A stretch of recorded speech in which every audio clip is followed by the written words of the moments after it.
yes, the Colosseums.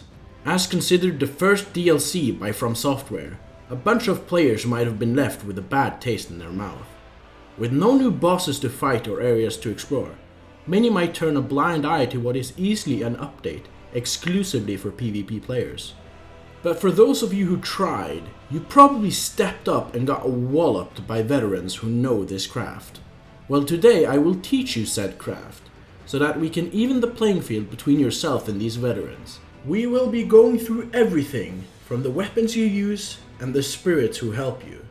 Cause by the end of this video, you will be PvP certified, ready to take on even the most cancerous of players.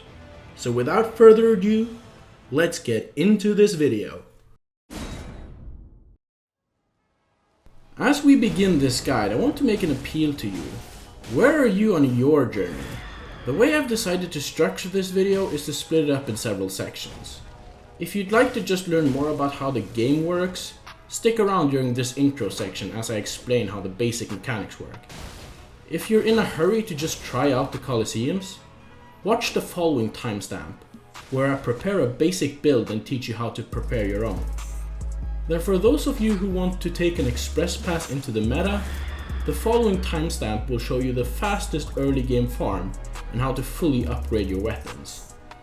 Then finally, if you're an experienced player making a return, this timestamp will show you how to finalize your build and achieve the greatest amount of convenience in the game.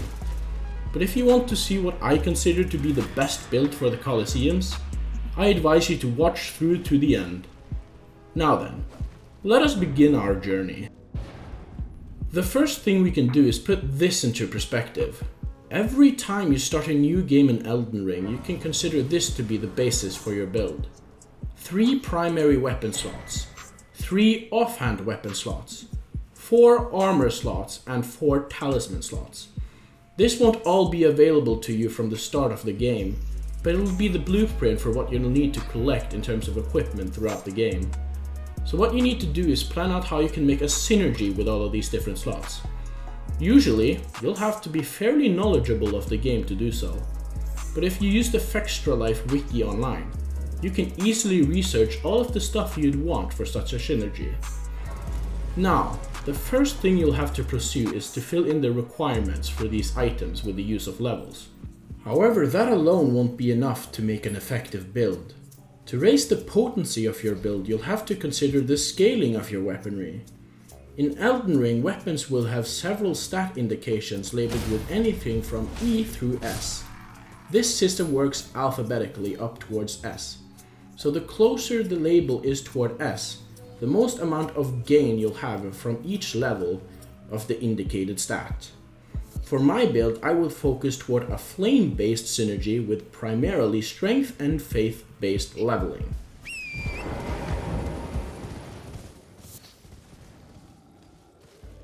At the start of the game, there are a couple of tedious yet essential errands we need to run.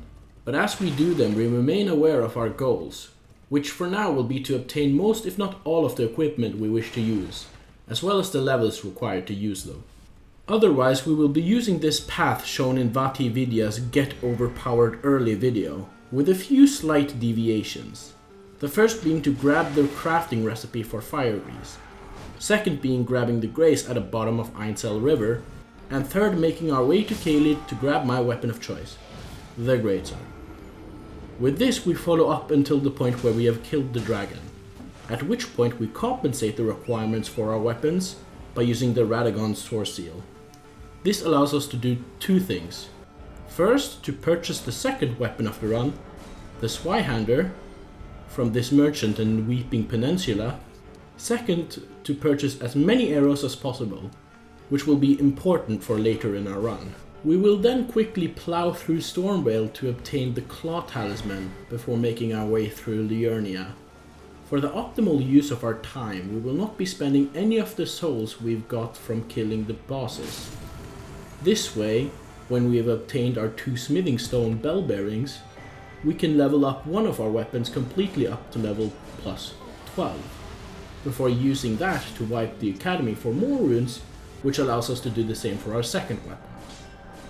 At this stage of our playthrough, you can make your way to the Stormhail Shack to open up your first Colosseum. This Colosseum unlocks the United Combat game mode, and it's at this point you'll finish the preparation stage of our playthrough. This will allow you to comfortably try out the Colosseum within 2 hours of playtime. Perfect for those of you who just want to see what all the fuss is about. Now I think it's about time that I clarify what synergy I've chosen to use. As I mentioned earlier in the video, my stat investments focus primarily on strength and faith. But what I haven't mentioned is that I've chosen a particular playstyle to enhance, that being the jumping attack meta. We often see a similar strength-based build, but what I don't see very often is builds that take advantage of infusions. See, there are actually an odd number of flame buffs in the game. Usually, in terms of elemental damage, there are only 2 buffs you could use. The Scorpion Charms, which increase the elemental damage at the expense of your defense, and the Crystal Tears used with your Wondrous Physic. But Flame actually has a hidden ace up its sleeve. Flame, grant me strength.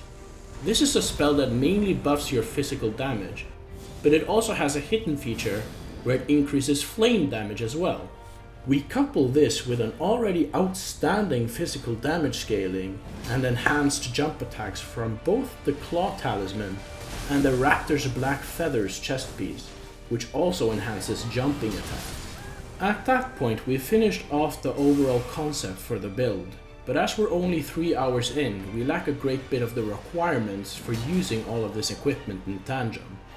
Therefore, we make our way to Vare, which is located here, after we've killed Godric the Grafted.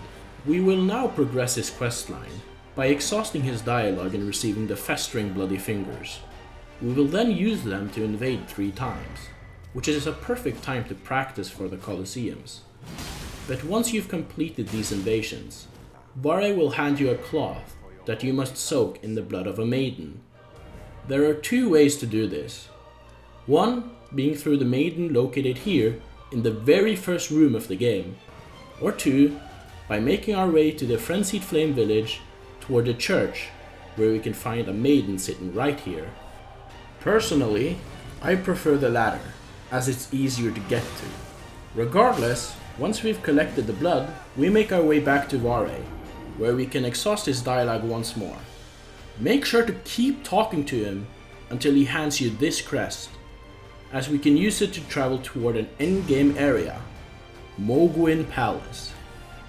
As a failsafe, the first thing you ought to do once you get here is to grab the grace located at the top of the stairs here, as it's very easy to die in this area, and if you do, you will spawn back in Liurnia, and the crest will not work anymore. And once this crucial step is done, we backtrack our way through here, where we can make our way to the most notorious farming spot in Elden Ring. This is where we will make great use of the arrows we bought earlier in our run. Stand on this ledge right here, and wait for the massive crow to wander in between the branches, before shooting it down. Well, not really, but indirectly we'll say.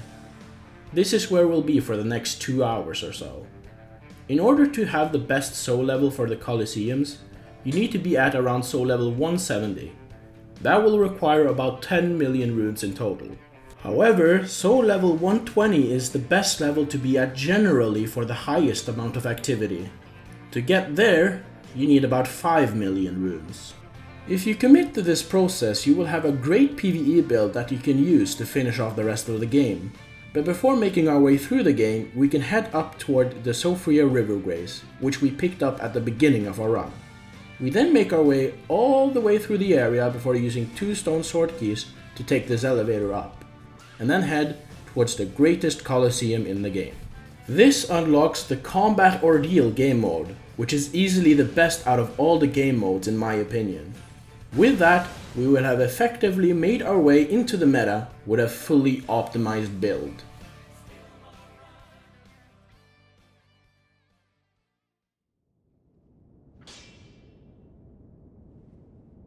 Hey, it's time to finish this off.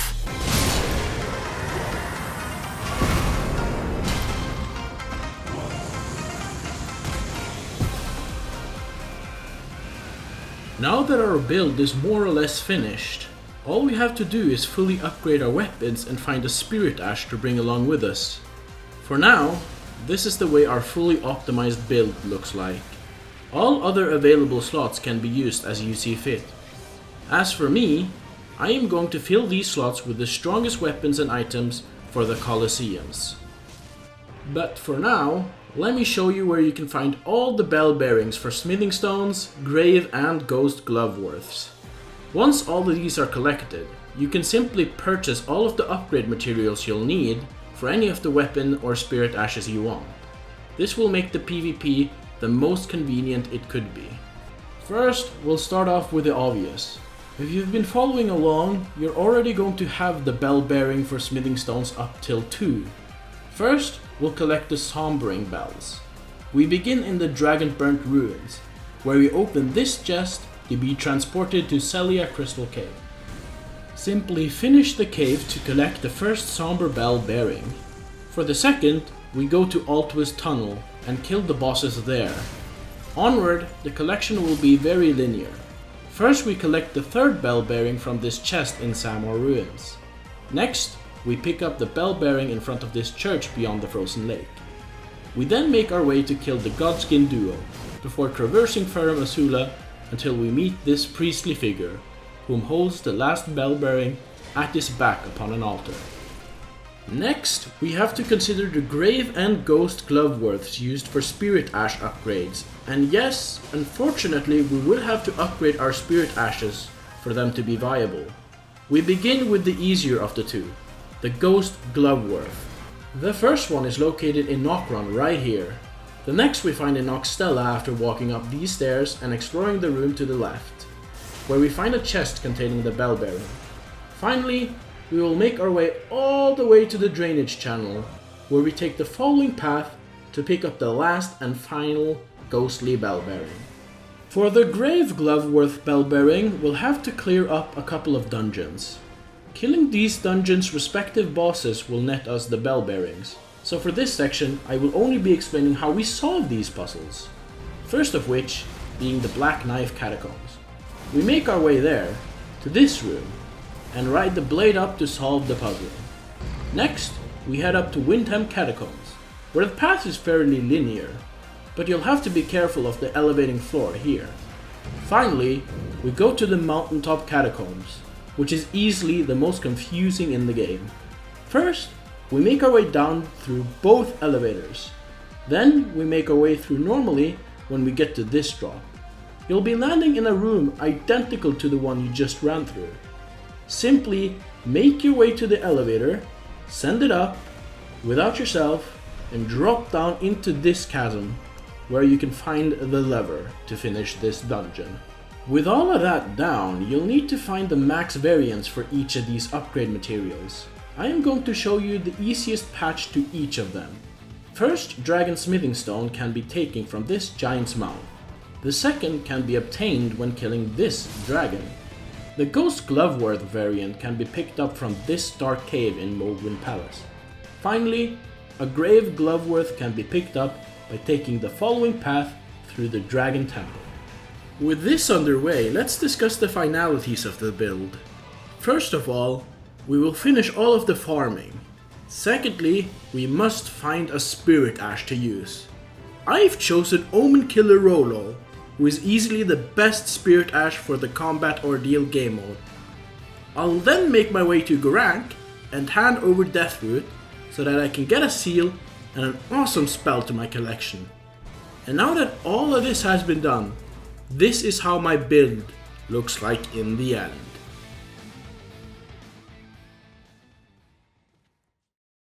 Oh yeah, and also honorable mention, the final Colosseum lies here in Lane Dell, but it has the dual game mode. Ugh.